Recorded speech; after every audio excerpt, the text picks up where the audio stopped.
भी नहीं है, पूरी तरह से खुला, पूरी तरह से बाबा जी का ढाबा। आइए और ले जाइए, बाबा लूट का माल है, लूट के ले जाइए। और रघुवर दास जब 1985 लाया तो डंके के चोट पर लागू कर दिया। कौन रोक लिया भाई? जब 11-13 जिला करने की बात आया तो रघुवर दास ने डंके के चोट पर उसको कर दिया और ज्वाइनिंग भी ले लिया। आज लोग उस पर आधार पर नौकरी भी कर रहे हैं। पहले शुरू होती है झारखंड में कि झारखंड में एक स्पष्ट स्थानीय नीति नहीं है, तो हम सरकार के चाहेंगे जितने भी खतियान है, खतियान के आधार पर एक स्पष्ट स्थानीय नीति बनाया जाए। उसके आधार पर एक स्पष्ट नियोजन नीति हो। कोई आता है तो 60-40 का नीति बना देता है, कोई ओपन कर देता है, इस तरह नहीं चलेगा। एक ऐसा नियोजन नीति बने जिसमें से स्पष्ट और क्लियर और 100% ऐसी हो कि 100% यहाँ के झारखंड के छात्रों को रोजगार और नौकरी मिले। जोहार नमस्कार। आप देख सकते हैं लगातार टाइगर जयराम महतो सदन के बाद अब सड़कों में भी छात्रों की आवाज़ को बुलंद करते हुए नजर आ रहे होंगे। देख सकते हैं छात्र अधिकार पद यात्रा डुमरी से चलकर 180 किलोमीटर के बाद अब रांची राजधानी में गूंज रही है छात्रों की आवाज़। आप देख सकते हैं छात्रों की आवाज़ बन करके टाइगर जयराम महतो और छात्र नेता देवेंद्र नाथ महतो एक साथ रांची की राजधानी में छात्रों का अधिकार को लेकर के गूंज रही आवाज़ में उनकी आवाज़ भी टाइगर जयराम महतो और उनकी पार्टी जेलकेम हमेशा छात्रों की आवाज़ को लेकर राजधानी में बुलंद आवाज़ के साथ गरजते नजर आते हैं। और इस बार भी उसी अंदाज में आपको देखने को मिल रहा होगा। सड़क से लेकर के सदन तक उनकी आवाज़ गूंज रही है। और इस बार आप देख सकते हैं कि अलग अंदाज में कल राजधानी रांची में अलग अंदाज में किया जाएगा। आपको बता दें कि यह एक झारखंड में एक नया इतिहास रचा गया, जो कि डुमरी से लेकर के 180 किलोमीटर राजधानी रांची तक पद यात्रा किया गया। अब देखने वाली बात है कि कल छात्रों का विशाल आंदोलन होगा, उसमें कितना असर दिखता है। सरकार इनकी मांगों को पूरा करेगा या फिर पूर्व की भांति लाठी डंडे से डराने का प्रयास किया जाएगा, ये तो फिर देखने वाली बात है। तब तक आप देखते रहिए द जनतंत्र 24 और सब्सक्राइब करके एक प्यारा सा कमेंट कर दीजिए ताकि आपको मैं अच्छी तरह से इसी प्रकार अन्य अपडेट भी देता रहूं। जो सबसे पहले शुरू होती है झारखंड में कि झारखंड में एक स्पष्ट स्थानीय नीति नहीं है, तो हम सरकार के चाहेंगे जितने भी खतियान है, खतियान के आधार पर एक स्पष्ट स्थानीय नीति बनाया जाए। उसके आधार पर एक स्पष्ट नियोजन नीति हो। कोई आता है तो 60-40 का नीति बना देता है, कोई ओपन कर देता है, इस तरह नहीं चलेगा। एक ऐसा नियोजन नीति बने जिसमें से स्पष्ट और क्लियर और 100% ऐसी हो कि 100% यहाँ के झारखंड के छात्रों को रोजगार और नौकरी मिले। दूसरी मांग है कि जब स्थानीय नीति और नियोजन नीति बन जाए तो उसके आधार पर जितने भी झारखंड में रिक्त पद हैं उनको जल्द से जल्द भरा जाए। दूसरी मांग।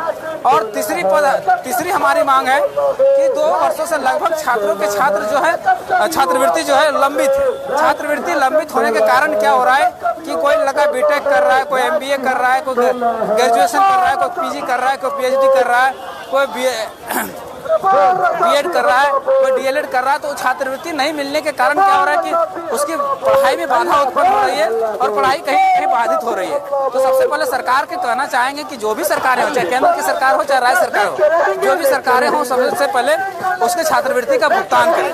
उसके बाद हमारे तीसरी मांग है कि चौथी JPSC और JSSC और JTET जितनी भी परीक्षाएं लंबित हैं उसको जल्द से जल्द कराया जाए।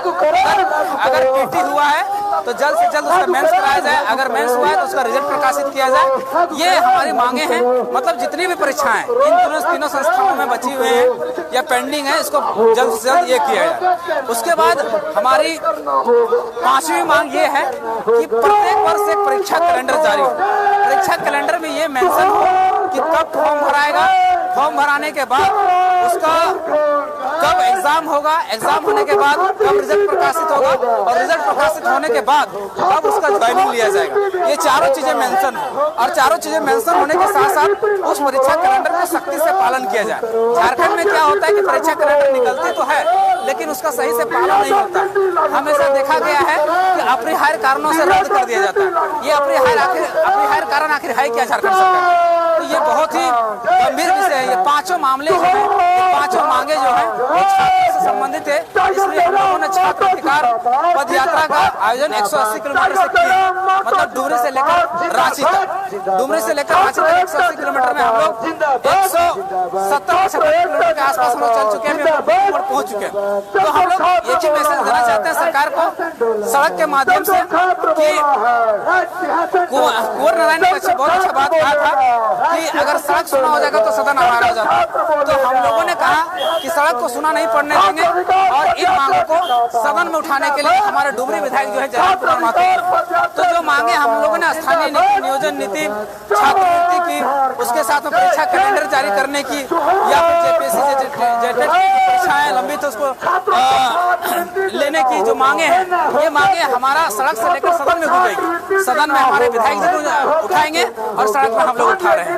तो ये मैसेज साफ साफ जनता को देना चाहते हैं कि कल 9 दिसंबर है और 9 दिसंबर आने रांची कल बूटी मोड़ से हमारी पदयात्रा शुरू होगी, जो विधानसभा धरना स्थल तक जाएगी और धरना स्थल में एक हमारा सभा होगा, है ना, महाधरना सभा होगी और वहाँ पर उसका समापन होगा। तो कल यही मैसेज रहेगा कि कल जितने भी झारखंड के साथी हैं, कहीं ना कहीं देखेंगे तो झारखंड के हर घर में किसी ना किसी का बच्चा का कोई कंपटीशन का तैयारी कर रहा है या कोई ना कोई कॉलेज में पढ़ाई कर रहा है, जो पीजी कर रहा है, पीएचडी कर रहा है, बीएड कर रहा है, डीएड, और सबके सब शोषित है। कोई छात्रवृत्ति के कारण शोषित है, तो कोई परीक्षा नहीं होने के कारण शोषित है, तो कोई परीक्षा में विलंब होने के कारण शोषित है, किसी की परीक्षा हो गई तो उसका रिजल्ट नहीं होने के कारण शोषित है।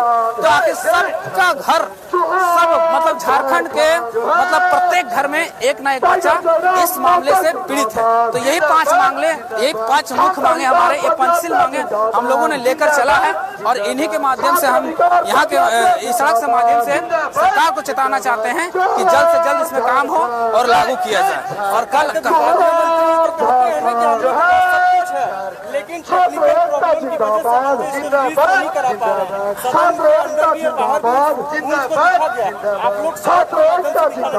देखिए, एकदम ये विभागीय मंत्री सरासर झूठ बोल रहे हैं, एकदम झूठ बोल रहे हैं। अरे भैया, आपका किस तरह का टेक्निकल प्रॉब्लम है जो 2 साल से नहीं हो रहा है? इतने बड़े आईटी प्रोफेशनल लोग आपके पास हैं, पूरा सिस्टम आपके पास है। आईएएस ऑफिस, कौन सा आईएएस आईपीएस है भाई जो आपका ये टेक्निकल प्रॉब्लम को सोल्व नहीं कर पा रहा है? कौन सा सचिव है भाई? उसको सस्पेंड कर दो ना, तुमसे नहीं हो पा रहा है, दूसरा आएगा। क्या टेक्निकल प्रॉब्लम? केवल बुड़बक बनाने का ये केवल बातें हैं। और जब छात्र की बात आती है तभी टेक्निकल प्रॉब्लम। चलिए, छात्रवृत्ति को किसी तरह से मान भी लेते हैं, आपको नियुक्ति लेने में कौन सा टेक्निकल प्रॉब्लम है भाई? नियुक्ति लेने में कौन सा टेक्निकल प्रॉब्लम? अच्छा चलिए मान लेते हैं, जैसे सीजन की परीक्षा में 10 साल में 10 साल तक क्या टेक्निकल प्रॉब्लम था भाई? 5 साल तो 6 साल से तो इसी का सरकार है ना भाई? जब 6 साल से इसी का सरकार है तो इसमें कौन सा टेक्निकल प्रॉब्लम था भाई? रिक्त पद, छात्र, वही तो मैं कह रहा हूँ ना, केवल और केवल बहाना है, केवल और केवल बहाना। अब हम बात करते हैं स्थानीय नीति और नियोजन नीति, इसमें क्या टेक्निकल प्रॉब्लम है भाई? स्थानीय नीति और नियोजन नीति जो होता है वो राज्य सूची का विषय है और राज्य सूची में राज्य सरकार को पूरी अधिकार है कि उसमें कानून बना सकता है, ये स्वतंत्र है पूरी तरह से। अगर ऐसा नहीं होता तो भारत में 28 राज्य है, 28 राज्यों में से 18 राज्यों का स्थानीय नीति आप देख लीजिए, नियोजन नीति उन्होंने केंद्र का सहारा नहीं लिया, उन्होंने खुद से बनाया है। क्यों?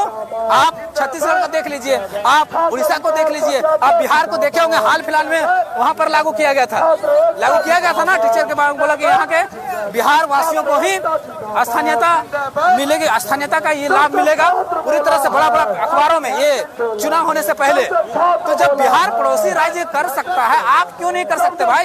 हम तो शोषित, पीड़ित, वंचित राज्य हैं, हमें तो इतना होने के बाद भी हमें तो हमेशा लूटा, पीटा, कूटा गया है, तो हम क्यों नहीं प्रोटेक्शन ला सकते हैं भाई? ये जिम्मेवारी केवल राज्य सरकार है। राज्य सरकार मन बना ले, राज्य सरकार अगर इच्छा अपना कर ले तो ये बहुत बड़ी चीज नहीं है। धारा 370 जब था यहाँ पर, एक बात मैं बताना चाहूँ, बहुत अफवाह था कि धारा 370 हटेगी तो कॉन्स्टिट्यूशन जो है उसका वायलेंस होगा, कॉन्स्टिट्यूशन खत्म हो जाएगा। आज देखिए धारा 370 भी खत्म हुआ और कॉन्स्टिट्यूशन से बचा, और जो सरकार ने लागू किया उसका सरकार भी बना हुआ। तो ये केवल अफवाहें हैं कि 1932 का खतियान या 1908 का खतियान या 1954 का खतियान या 1964 का खतियान से स्थानीय नीति नहीं बन सकता। ये केवल और केवल गुमराह करने की बात है और कुछ नहीं है। सरकारें चाह लेंगी तो कुछ भी हो सकता है और कॉन्स्टिट्यूशन के थ्रू होगा, ऐसा नहीं है। अनकॉन्स्टिट्यूशनल बातें हम करते ही नहीं है, असंवैधानिक बातें हम करते ही नहीं है। अरे अगर आपको किसी तरह का दिक्कत है भैया, स्पेशल प्रोविजन लाइए ना, संवैधानिक में स्पेशल प्रोविजन का प्रावधान है। आइए इसको बताइए कि झारखंड में देखिए किस तरह से जुल्म है, शोषण है, पिछड़ा है, सब दिखाइए आप, डाटा आंकड़ा केंद्र सरकार को और भी जो सरकार है उसको दिखाइए और बनाइए स्पेशल प्रोविजन लाइए कि नहीं भैया यहाँ स्थानीय नीति चलेगा ही। और रघुवर दास जब 1985 लाया तो डंके के चोट पर लागू कर दिया, कौन रोक लिया भाई? जब 11-13 जिला करने की बात आया तो रघुवर दास ने डंके के चोट पर उसको कर दिया और ज्वाइनिंग भी ले लिया। आज लोग उस पर आधार पर नौकरी भी कर रहे हैं। हुआ कि नहीं हुआ? उसके बाद हम देखिए, हम किसी सरकार की तारीफ नहीं कर रहे हैं, लेकिन जो सरकार ने अच्छा किया, जो भी किया, बहुत अच्छा बेहतर किया था। ज्यादा हम नहीं कहेंगे, लेकिन थोड़ा बहुत बेहतर किया था। थोड़ा सा और कोशिश किए होते तो बहुत अच्छा हो जाता, वो हमेशा परमानेंट हो जाता। तो हम चाहते हैं परमानेंट सॉल्यूशन चाहते हैं। अभी क्या हो रहा है कि अभी तो झारखंड में 1985 भी नहीं है, पूरी तरह से खुला, पूरी तरह से बाबा जी का ढाबा, आइए और ले जाइए। बाबा लूट का माल है, लूट के ले जाइए। लूटने का झारखंड सबसे बड़ा अड्डा है, आइए और लूट के चले जाइए। ये वाला स्थिति बनी हुई है। हर नौकरियों में आप देखे होंगे कि 100% जो है नौकरियां बाहर के लोग ले जा रहे हैं।